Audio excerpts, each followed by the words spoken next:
Hey everyone, welcome to Astro PM. In this video tutorial, we're going to walk through our focal length calculator.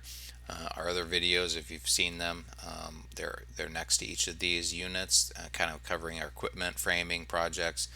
And we're trying to cover each of our tools in here, some of them at pretty good length, so that you can kind of see what these tools do. And just know the section might grow as we kind of keep developing the software. So let's dive in and take a look at the focal length calculator.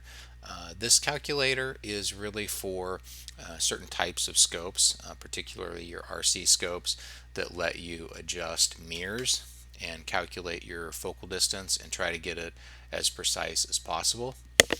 I'm not going to really go into detail as to why you should do that or what the process might be hardware wise. I'm really looking at more of the calculations. And so let's take a look, and it'll make sense probably as we dive into this. Now, I try to gray some of these out. Some of these scopes don't count because you can't change the focal length of them. For example, a Newtonian or a refractor or even a Raza astrograph, you can't really adjust the focal length to them like you can an RC scope. But if you look at something like a plane wave or a Ritchey-Chrétien, you do change the focal length by adjusting the mirror spacing. And it can have a little bit of an impact on your imaging, and some people like to go to this level. Some people don't, they just leave it, that's fine. You may or may not even be able to visually see a difference.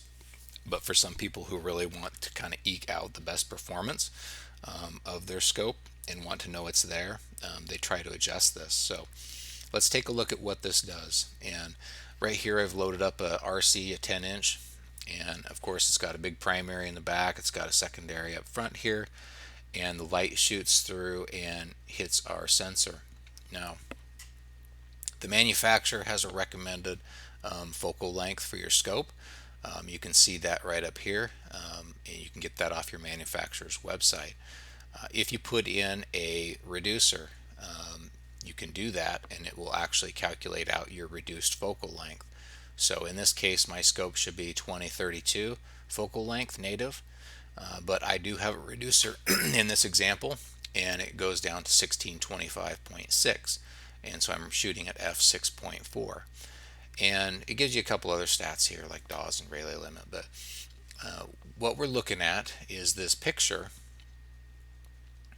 and we want to figure out where are we at, and the only way to do that is to actually take pictures with your scope and have it plate solved, and it will tell you what that is, and we make it really easy here. So step 2 is your image. So I'm going to open up an image, and I've taken one of this, and it uses ASTAP to go ahead and calculate out the actual plate scale and calculate your solved focal length. So what is your actual image taking, and what is that focal length? And you can see it comes out at 1616.5.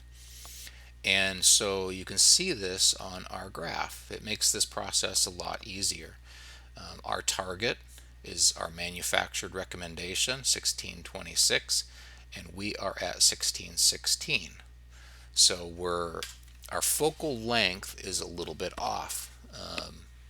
Now, what does that mean in terms of the sensor? It means it needs to be moved out 4.4 millimeters.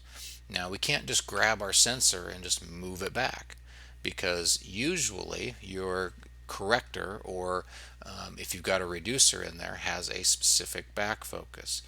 So what it's really wanting you to do is to be able to shift the entire focal point back 4.4 millimeters outward.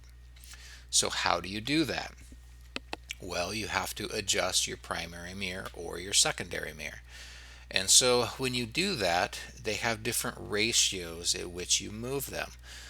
For example, the primary mirror, you usually have big collimation screws in the back, usually 3 of them.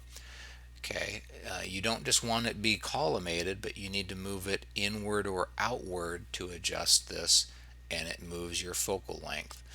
So the primary mirror here is saying it needs to move inward 1.26 millimeters and that will effectively move your focal point out 4.4 millimeters outward, and you will hit your target of 1626 in your focal length. So you're trying to get, your focal length to be exactly what the manufacturer recommends. And so essentially you've got your primary mirror back just 1 millimeter, 1.2 too far. So that's what this calculator does. It gives you, how much you should do that. Down here below, it shows you a graph of that. You are shooting for this 1626, and you are sitting right here at 1616. Now you can change the accuracy. Typically, if we're sitting here at 98% accuracy, it's all going to be in the green zone. It's probably going to be perfectly fine. You may not want to even touch this. I don't think I'm going to even touch this on mine because I probably won't notice a difference. If I move it to 99% accuracy, you notice I'm still in the kind of the green zone. Even if I go to 100%, now you have to be at 1626.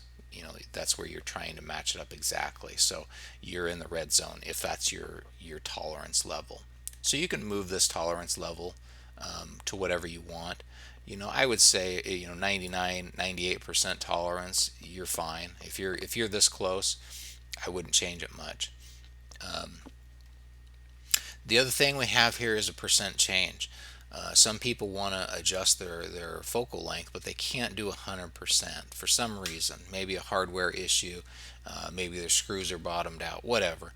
You can't quite reach there, but maybe you want to try to get it, 70% there. You can adjust the percentage change, and it says, hey, if you want to get 70% closer, go ahead and shoot for those values. Okay, but for the most part, you could leave percent change at 100. Now the adjustment split, over here you have 100% primary adjustment, or do you want 100% secondary adjustment? Now if you move the secondary, it's much more sensitive, 10-12% more or times more sensitive. So keep that in mind. We try this secondary needs to go in 0.7 millimeters. If I go to the primary, it needs to be in 1.26. As you move the mirrors closer together, your focal length increases. If you move the mirrors apart, your focal length will decrease. So if I was at 1650, I would need to decrease it, and so I would move them away or move the mirrors out. If I want to do a combination, maybe you want to split this. You want to do 50% secondary adjustment, 50% the other way. I can move this slider into that position, and it now shows me. Move the primary in 0.63, move the secondary in 0.36, and you should still then hit the 1626 if you want to. Yeah, I think that's pretty much the focal length calculator. You can switch scopes here. I think I have another one. This is a 14-inch RC, and let me take an image. This is an image taken with that, and we'll go ahead and I've already opened it. It already plate solved it. So in this case, I have a native focal length of 2850. This is the aperture of it, and I do have a reducer in there, a 0.8 reducer. And so my reduced focal length is 2280. That's what I should be shooting for. And you can see that out here, 2280. 2280 is my perfect focal length accuracy. And my image is plate solving at 2292, so I'm 12 millimeters too far. And you can see here it wants me to move the primary mirror out or the secondary mirror out. And I can do all primary adjustment, I can do all secondary. If I move the secondary, it's just 1 millimeter, and it makes up that difference. So, and it's really easy to get off when you do these, because when we collimate these things, whether you're collimating the secondary or the primary mirror, you've got those push-pull screws, and it's really easy to keep tweaking them, and all of a sudden you keep moving the mirror out and further and further and further. The problem is you do this process and you do move that mirror, you're probably going to have to take it apart and recollimate it, and then put it all back together, and then take an image. And so it can be a several night process to really do this, and get your primary mirror dialed in. So take it for what it's worth. At some point you're happy. I would say this, both of these scopes I have here in this zone, and they take really good images, so I haven't pushed to increase them even more. But I did use this at the beginning, and I was way off. This primary mirror was way in, and we had to move it back out a good 4 or 5 millimeters. It was just barely hanging on with the push-pull screws. So just a good example of how you can use this. You can open up an image, get exact values of plate solving, and it does a lot of the math for you, and it's a good calculator. Again, this doesn't work for all your scopes. Newtonians, it doesn't work.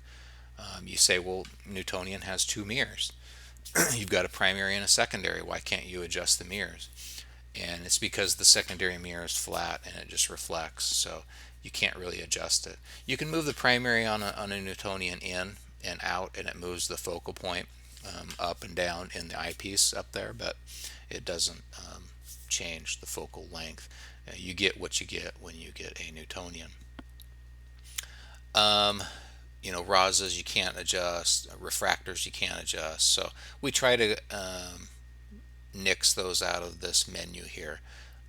These scopes you can. A lot of your plane waves are RC scopes, so they'll work, and you can use this tool for that. So thanks for watching. Hopefully that kind of explains what our focal length calculator does, and if you have any questions, shoot us an email. If you see errors, let us know. We're always down to fix something if we got something wrong, which happens all the time, so let us know.